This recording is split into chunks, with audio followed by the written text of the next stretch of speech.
everybody, welcome back to my channel. Pag-usapan natin ulit si Juanhand. Actually, this is already my second review of Juanhand. If you haven't seen the first one, I'll put the link in the description box below. Share ako ng a little bit of good news po, and I would like to hear your opinion about this. And also guys, this is based on my personal experience and my opinion because of course, hindi ko malalaman kung ano talaga, what's the deal with Juanhand kung hindi ko siya ginamit, diba? And yung mga na-observe ko sa kanya, i-share ko sa inyong lahat.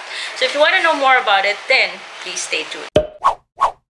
Hello everybody, so my name is Red and I do reviews of OLAs and buy now, pay later mobile platforms. Now, my reviews are not sponsored. And in today's video, pag-uusapan natin si Juanhand. Hindi ko po ini-encourage yung panghihiram, panguutang, or pag-borrow ng pera. Yung sa akin is, pinapakita ko lang yung experience ko to help people understand kung what they're getting into, ano ba yung process ng pag-apply. But in the end, still up to you to decide kung gagamitin yung app na to o hindi. And yung mga pinapakita kong process, of course, so far, ganun din yung makikita nyo sa app once you download it. But yung information, kung ma-approve man kayo o hindi, is still based on the system and based sa mga in-input nyo sa system. Meron silang may mga pina-follow mga algorithms to check kung dapat ka bang ma-approve or hindi, or how much yung ma-approve sa'yo. Hindi natin masasabi na yung amount na na-approve sa akin is parehas dun sa isa kasi again, based siya on the system. Or if you're a little bit judgmental towards people who use OLAs, then I suggest that at this point, maghanap na lang kayo ng ibang video na mapapanood. But if you're interested to learn more about my experience in using Juanhand, then you're welcome to sit through this video. So Juanhand is an OLA, online loan application, mobile pautang app, online loan app, mobile loan app, salary loan app, whatever you want to call it, na mada-download siya sa Google Play. Sa mga nabasa ko online, I think na Juanhand is legit kasi registered siya with SEC and nasa app mismo, right in front of you, makikita mo na yung SEC registration number niya as well as yung license or the certificate to the authority to operate. And a little more about this app is that it's operated by WeFund Lending. That's not the point. All you know is that Juanhand is a mobile loan app. Now, if you think you can handle it, you're 18 years old, you have at least one ID, and you can fill in the information that they ask for in the form, pwede ka mag-apply. And also guys, I need to be upfront about this na wala pa po akong first-hand experience or have never been late on my payments with Juanhand. So wala akong first-hand experience kung gaano ba yung collection process nila. So hindi ko alam kung gaano mangharas yung collector nila, as some people would say. Hindi ko po alam kung how often they would call for collection. But there's one thing that I know. Yung Juanhand, pag palapit na yung due date mo, especially na 3 days before your due date, tatawag sila, magte-text, and magre-remind sila, meron kang babayaran sa kanila on this particular date. Also, during the application process, binibigyan mo sila ng permission to access your calendar. So, every time nag-loan ka sa Juanhand, maglalagay sila ng calendar entry mo sa Google Calendar na like a reminder na may due ka sa kanila. So, you'll get notified a lot. So, speaking of application process sa Juanhand, I'm not gonna talk more about the application process kasi meron akong ginawang video before prior to this. If you want to know more about the application process and the basic info about Juanhand, meron akong link na nilagay sa baba. Paki-check na lang po if you wanna see that video. Or you can also click the card na mag-a-appear anywhere on the screen.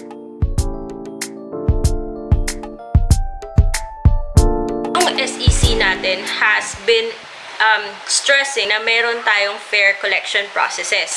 And these fair collection processes are meant to protect us, citizens, from harassment, yung mga threats, yung mga pananakot. So, one thing's for sure ako guys, na the moment na yung collector ay tumawag para manakot, para mangharas, then you can report them. Meron din akong nilagay na link below for more information. Or bago pa man kayo magka-problema with Juanhand on that aspect guys, then let me share the good news and the bad news of using Juanhand. So good news muna tayo.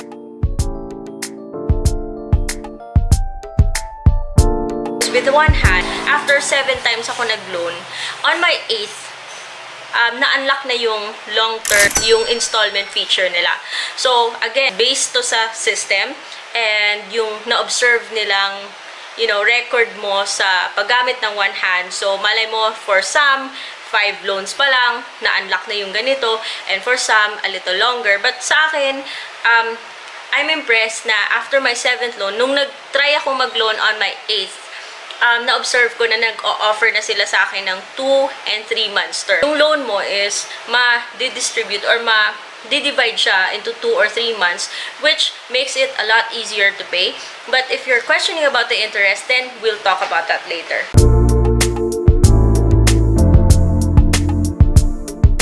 Moving on, I may have been impressed na in-offer nila yung 2 to 3 months na installment para sa akin, but I am not very happy with the interest kasi one hand, still, masasabi mo pa rin na napakataas ng interest nila. Yung nakita ko kasi, nasasabi kong ganito na medyo disappointed ako sa interest nila kasi if you're gonna look at the ad na nakita ko sa Facebook and I have a screenshot of that, it looks as if napakababa ng interest nila. But when you're actually using the app, makikita mo na on your first loan, succeeding loans, ikakaltas nila yung processing fee sa proceeds mo, which is surprising kasi if you're just gonna base it on the ad, di ba ganito?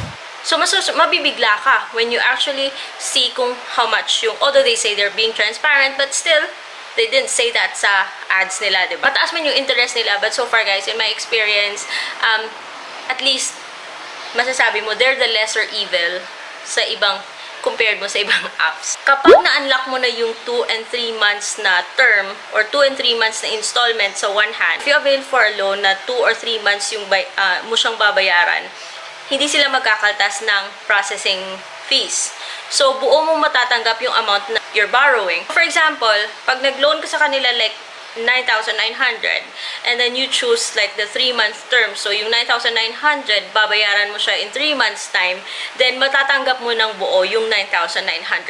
But yung babayaran mo monthly is magiging 4,336. So multiply that into 3, you actually end up paying 13,008, and that's 3,100 pesos na patong sa 9,900 na hiniram mo. So, it's kind of outrageous. Pero thinking na dinivide siya into 3 monthly installments and makukuha mo ng buo yung pera, then so far, para sa akin, okay na. I wanna hear your thoughts, so put it in the comment section below. So, kung hihiram ka naman ng 5,000, and then you choose the 3 months term, so yung 5,000 mo, you'll be paying 2,190 monthly, and after 6 months, you end up paying 6,570, which is 1,570 yung pinatong sa 5,000. So again, what are your thoughts on this? Lagay nyo sa comments below. My suggestion is only borrow kung talagang kailangan, and only borrow the amount na kayang bayaran. But then of course, who am I to judge? Kung ano man yung reason nyo for using these OLAs, nasa inyo na po yan. Ginawa ko yung video na to show you what you're getting into pag gumamit ng mga apps na ganito. So guys, for those naman sa may concern na what if hindi makabayad, of course, just realistically speaking, so far hindi ka naman makukulong kapag hindi ka makapagbayad sa one hand. But then of course, there are consequences kapag hindi mo nabayaran yung loan mo. For example, yung consequence na to is hindi ka na makaka-borrow ulit sa one hand, or maba-blacklist ka kasi may bad record ka na, and one hand kasi reports to CIC. And CIC is a government body that collects the records ng ating mga financial activities. They keep track of our credit score so that pag nag-a-apply ka ng loan, for example, bahay, kotse, yung ganon, these companies would go to CIC for that report, and kung meron kang negative or hindi maganda yung credit score mo, then baka hindi ka ma-approve. But I'm not really gonna talk more about that because yung alam ko is based lang sa mga nabasa ko. So, let's move on. Guys, for those naman yung nagtatanong kung ipapabarangay, kung totoo bang ipapabarangay ka, ipapupulis, i-report sa NBI, most likely yung mga ganon is pananakot na. And you have to remember that these collectors are like, you know, para rin silang call center, that they're in charge of calling people na may utang sa kay one hand. So, and I'm not 100% sure, but based on my experience as a call center agent before, may metrics kasi yan kung saan, syempre, pagalingan ng performance as an agent, diba?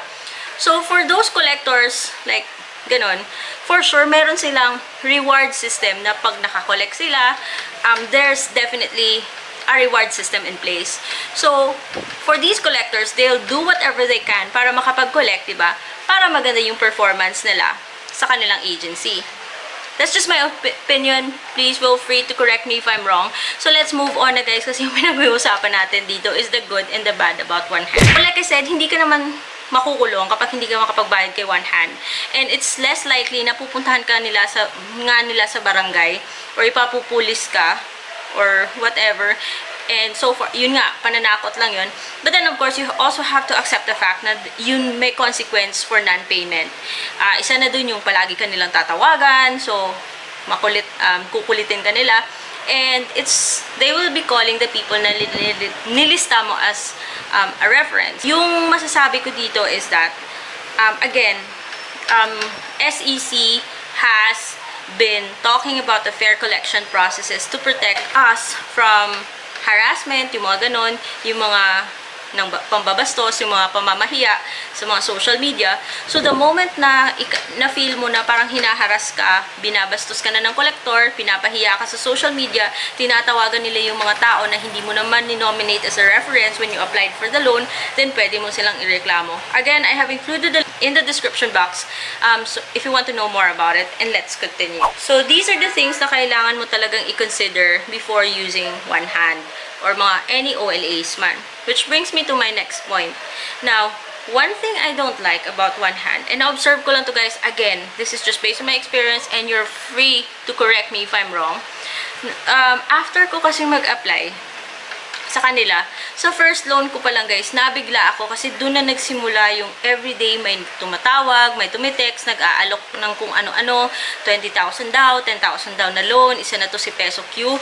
And dati hindi ko naman siya pinansin. First, hindi ko naman inisip na shinare niya yung aking contact info sa ibang mga OLA. And kulit nga kasi black ako ng black. And they just don't stop. Kabilang na dito sa mga nagte-text na hindi ko naman dinownload yung app nila is yung Peso Q, yung Cashbee, tsaka yung Cash Chip. Kayong tatlo, if you're listening, please take me off this list until such time na dinownload ko na talaga yung app nyo. So, at first, hindi ko naman inisip na shinare ni Juanhand yung contact info ko sa mga apps na to. But it's just so weird kasi nag-apply ako sa Juanhand February 2021 and then dun din nagsimula yung mga texts. Before that, meron na akong RoboCash kasi yun nga, ni-review ko na rin yung RoboCash before. Pero never na may tumawag or may tumek sa akin nung gumamit ako ng RoboCash, gumamit ako ng BillEase, gumamit ako ng Tendo Pay, even Home Credit.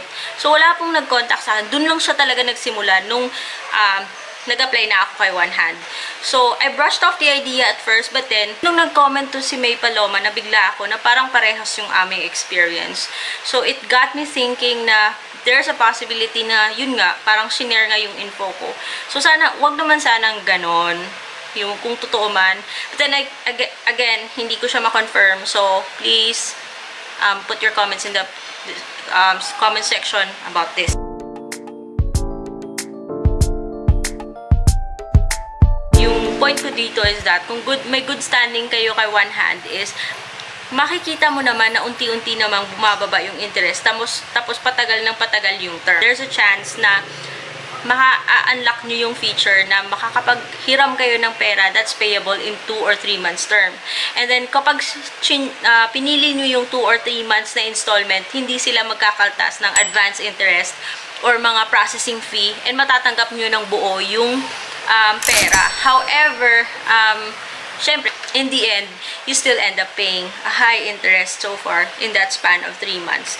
But para sa akin, it's okay. So, what do you think? Just put it in the description, in the comment section below. There's a possibility na once nag-upload kayo kay Juanhand, kung sino-sino ng mga loan apps yung magko-contact sa inyo. But then, I'm not sure, guys. I'm not sure. So, let me know what you think. And dito nagtatapos yung ating video. Again, if you're into cycling and other stuff, and if you want to know what else is going on in my life, bongga. I have this other channel na ginawa ko para dun ko ilagay yung mga vlogs ko that are not OLA related. Kasi yun nga, may nagsabi sa akin, nakalimutan ko pa yung ang dami kasi nagko-comment. Pero may nagsabi sa akin isang viewer na it's not wise to mix topics or vlogs. So, thank you for that. So, if you want to see other things na my other vlogs, then go to 30 Something Wonder. Nilagay ko lang yung link sa baba. Subscribe, like my videos, share. So, thank you so much for watching this video and I hope to see you again on my next one. Bye!